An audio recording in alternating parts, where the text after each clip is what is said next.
People ask me all the time, do I ever think about not making it back home? Of course I do, especially at 2 o'clock in the morning when I'm out there running and I don't know if I'm going to make it home. I just told my wife I'd be back in a few minutes. I'm thinking that she should be thinking that I should be coming back in a few minutes. But in order for that to happen, I have to learn how to survive, right?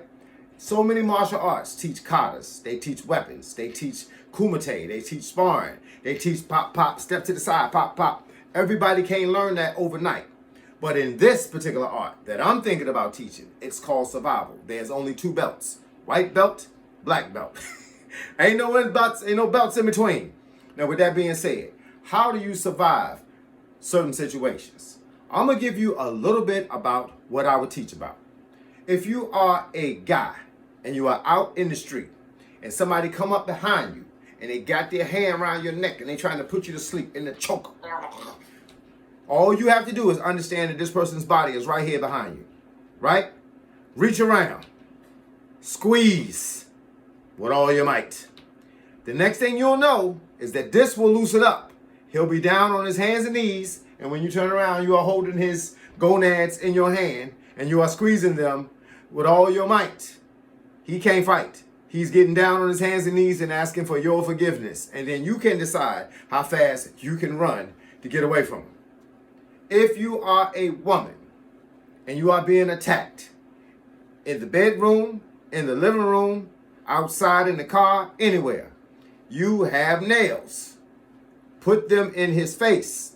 Scratch his face, his eyes, his skin, grab his lip, anything that can leave DNA on his face. So if he should kill you, the police can identify under your nails the DNA that belongs to another individual. Plus, it's kind of hard for this guy to go back home. Most of them got wives. Most of them got girlfriends. Most of them got roommates. It's kind of hard. Most of them got a job. Can't show up the next day with your face scratched off. You're going to have to explain that one. Let me give you another one. If you are standing face to face with a guy that is much bigger, much stronger, look like he would beat you in the ground, you do not have to throw bop, bop, bop. That's not going to work. I'm going to tell you what's going to work. You simply take your hat off and your forehead.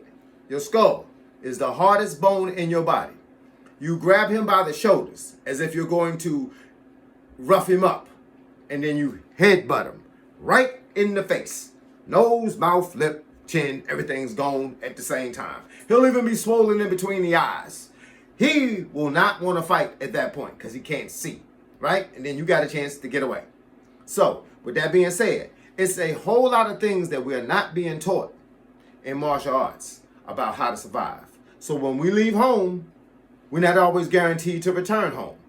My job is to show you how to make it home the same way you left, looking the same way you left, acting the same way you left. All right, so with that being said, you got to learn the basics, right?